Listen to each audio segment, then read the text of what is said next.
Lalu berkatalah Elisa, "Dengarlah firman Tuhan. Beginilah firman Tuhan.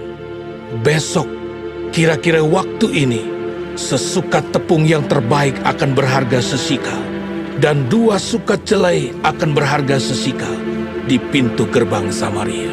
Tetapi perwira yang menjadi ajudan raja menjawab abdi Allah, katanya, Sekalipun Tuhan membuat tingkap-tingkap di langit, masakan hal itu mungkin terjadi?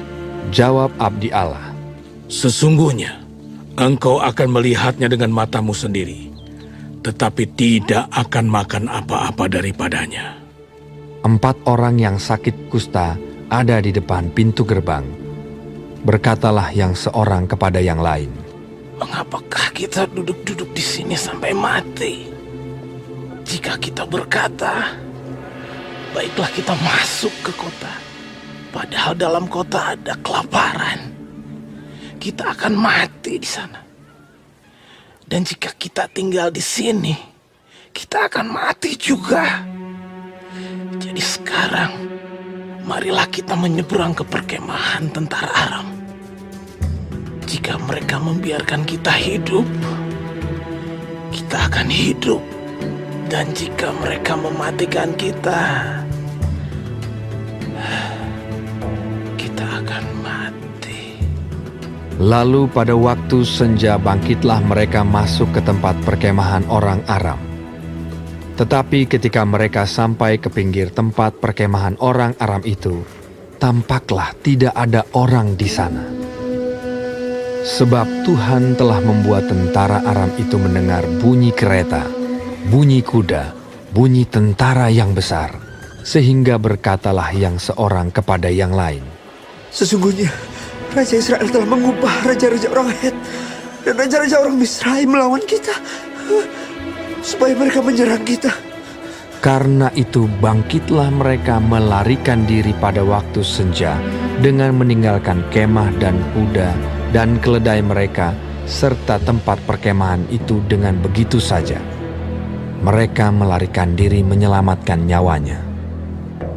Ketika orang-orang yang sakit kusta itu sampai ke pinggir tempat perkemahan, masuklah mereka ke dalam sebuah kemah, lalu makan dan minum. Sesudah itu mereka mengangkut dari sana emas dan perak dan pakaian. Kemudian pergilah mereka menyembunyikannya. Lalu datanglah mereka kembali, masuk ke dalam kemah yang lain, dan mengangkut juga barang-barang dari sana. Kemudian pergilah mereka menyembunyikannya. Lalu berkatalah yang seorang kepada yang lain, Tidak patut yang kita lakukan ini. Hari ini ialah hari kabar baik, tetapi kita ini tinggal diam saja. Apabila kita menanti sampai terang pagi, maka hukuman akan menimpa kita. Jadi sekarang, marilah kita pergi menghadap untuk memberitahukan hal itu ke istana raja. Mereka pergi, lalu berseru kepada penunggu pintu gerbang kota dan menceritakan kepada orang-orang itu. Katanya, Kami sudah masuk ke tempat perkemahan orang Aram, dan ternyata tidak ada orang di sana, dan tidak ada suara manusia kedengaran. Hanya ada kuda dan keledai tertambat, dan kemah-kemah ditinggalkan begitu saja. para penunggu pintu gerbang menyerukan dan memberitahukan hal itu ke istana raja. Sekalipun masih malam, raja bangun juga, lalu berkata kepada para pegawainya, Baiklah, aku terangkan kepadamu apa maksud orang Aram itu terhadap kita. Mereka tahu bahwa kita ini menderita kelaparan. Sebab itu, mereka keluar dari tempat perkemahan untuk menyembunyikan diri di padang. Sambil berpikir, apabila orang Israel keluar dari dalam kota, kita akan menangkap mereka hidup-hidup.